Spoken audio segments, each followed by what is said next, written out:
Motivate किया गया कि वो आगे भी आने वाले समय के अंदर भी अपने समाज के लिए, देश के लिए, राष्ट्र के लिए काम करें कि ये राष्ट्र परम वैभव पर पहुँचे। ऐसा लक्ष्य लेकर के चलें, नशा मुक्त करें भारत को। और एक जो विधवाई युवा है उनको, जो आजकल पाश्चात्य सभ्यता की संस्कृति की तरफ जा रहे हैं, उनको भारतीय संस्कृति की तरफ लेकर के आएँ, देश के लिए काम करें, समाज के लिए काम करें, अपने परिवार के लिए काम करें। सर, रेड क्रॉस एक बहुत पुरानी संस्था है जिसका काफ़ी लक्ष्य जो है समाज को एक नया मार्गदर्शन रक्तदान देने का करता है। अब जिस तरीके से पुराने टाइम में जो रक्तदान किया जाता था, अभी कहीं ना कहीं आपको नहीं लगता है कि रेड क्रॉस जो है कहीं कम संस्था अपना योगदान दे रही है? आपको जानकारी नहीं है, पिछले वर्ष 3,46,000 यूनिट ब्लड हमने इकट्ठा किया और पूरे देश के अंदर हरियाणा ने पहला स्थान प्राप्त किया। अब बताओ, मैं आपके जो आपने प्रश्न किया है उसका उत्तर दे रहा हूँ। हरियाणा एक अग्रणी प्रांत है और पूरे देश के अंदर पहला स्थान प्राप्त करना एक अपने आप में एक उपलब्धि है और हरियाणा ने वो उपलब्धि प्राप्त की है और राष्ट्रपति अवार्ड के लिए अग्रसर हो रहे हैं। अगले महीने राष्ट्रपति अवार्ड मिल रहा है हरियाणा को। हरियाणा हर क्षेत्र में आगे है। सर, अभी आपने जी, चाहे वो दिव्यांग क्षेत्र हो, चाहे किसी क्षेत्र का हो, फर्स्ट एड ट्रेनिंग हो, हरियाणा सबसे आगे। सर, अभी जिस तरीके से आपने कहा है कि हरियाणा रक्तदान में शिविर में आगे निकल रहा है, तो ऐसे में हरियाणा के जनता को क्या संदेश देना चाहेंगे ताकि लोग ज़्यादा से ज़्यादा? हाँ, मैं ये कहूँगा कि अच्छे अच्छे अस्पताल खुले हुए हैं, अच्छे अच्छे डॉक्टर हैं, अच्छे चिकित्सक हैं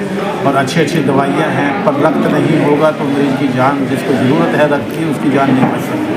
और उस क्षेत्र में आज तो हरियाणा के अंदर लड़कियाँ भी रक्तदान की ओर बढ़ रही हैं, युवा भी बढ़ रहा है और एक अच्छा प्रदर्शन, एक अच्छा योगदान इसमें इस क्षेत्र के अंदर मिल रहा है चिकित्सकों को, मरीजों को, जिनकी जान बचती है।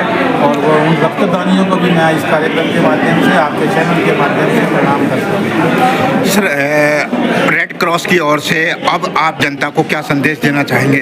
और आप रेड क्रॉस के एक आजीवन सदस्य बने, रेड क्रॉस के साथ जुड़े और कंधा से कंधा मिलाकर के काम करें।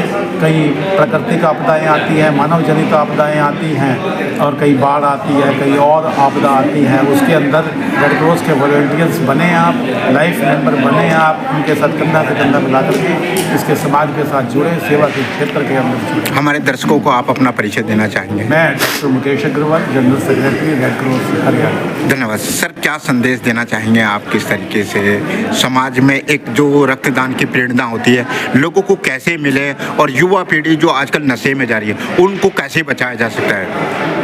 सबसे पहली बात तो रक्तदान जो व्यक्ति देता है, आप लोग देख लीजिए, जो रक्तदान देता है वो किसी भी प्रकार का नशा नहीं करता। जब किसी व्यक्ति के मन में ये भावना आती है कि उसने किसी की मदद करनी है, और सबसे बड़ा नशा तो यही है कि उसके किए गए कार्यों से किसी दूसरे की भलाई हो।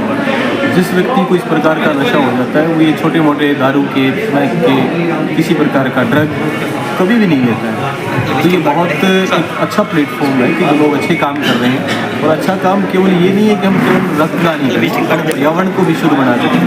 हम नशा मुक्ति की तरफ कोई अपना प्रयास करना चाहते हैं, अगर मेरे प्रयास या किसी भी एक व्यक्ति के प्रयास से 2 व्यक्ति अगर नशा नहीं करेंगे तो ये उसका कॉन्ट्रीब्यूशन है देश के लिए।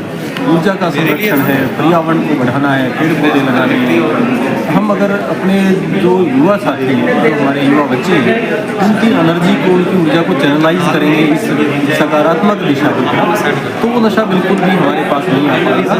और वो पहली बार में इस नशे वाली प्रवृत्ति को जोर लगा करके ना कहेंगे और जो अच्छी प्रवृत्ति या अच्छी सकारात्मक गतिविधियाँ हैं उसमें अपनी एनर्जी को लगाएंगे, तभी इस देश का उत्थान है। सर, एक थोड़ा सा मेरा एक सवाल है क्योंकि बड़ा महत्वपूर्ण है। जितने हम लोग शिक्षित हो रहे हैं, आजकल की युवा पीढ़ी जितनी शिक्षित हो रही है, लेकिन कहीं ना कहीं वो अपने मार्गदर्शन से, शिक्षा के होने के बाद संस्कार भूल रही है और मार्गदर्शन जो है वो नशे की तरफ बहुत ज़्यादा जा रहा है। तो क्या उनके लिए कुछ ऐसा संदेश जो समाज में एक नई जागृति ला सके? इसलिए यही है कि हम लोग केवल ये ध्यान देते हैं कि किसी को किसी को कोई कहने से कोई नहीं सुनता। मैं अक्सर कहता हूँ कि एक चाइल्ड नेवर लिसन्स, ही और शी जस्ट ऑब्जर्व। वो केवल ऑब्जर्व करता है, उसके माता पिता कैसा व्यवहार कर रहे हैं, उसके आस पड़ोस कैसा व्यवहार कर रहे हैं।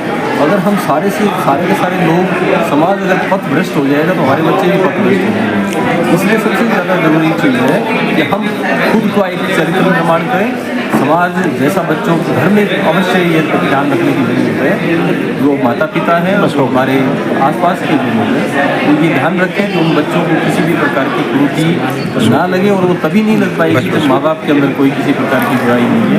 तो ये हम लोगों की सभी की सामूहिक जिम्मेदारी है समाज की, जो आने वाली पीढ़ी के लिए अपने आप में सुधार करें, तभी ये बच्चों में सुधार। सर एक बार अपना परिचय दें। मैं रोहतास वर्मा जिला शिक्षा अधिकारी हूँ चौक क्षेत्र। धन्यवाद। महंगी बिजली बिल की समस्या से छुटकारा पाइए, सोलर सिस्टम लगाइए। जी हां, आपके लिए बेहद आसान हुआ सोलर सिस्टम लगवाना।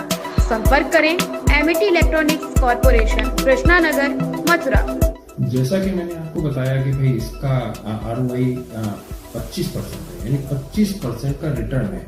इसके हिसाब से देखा जाए तो जो लागत आप लगा रहे हैं वो लागत आपकी 4 साल में निकल आएगी।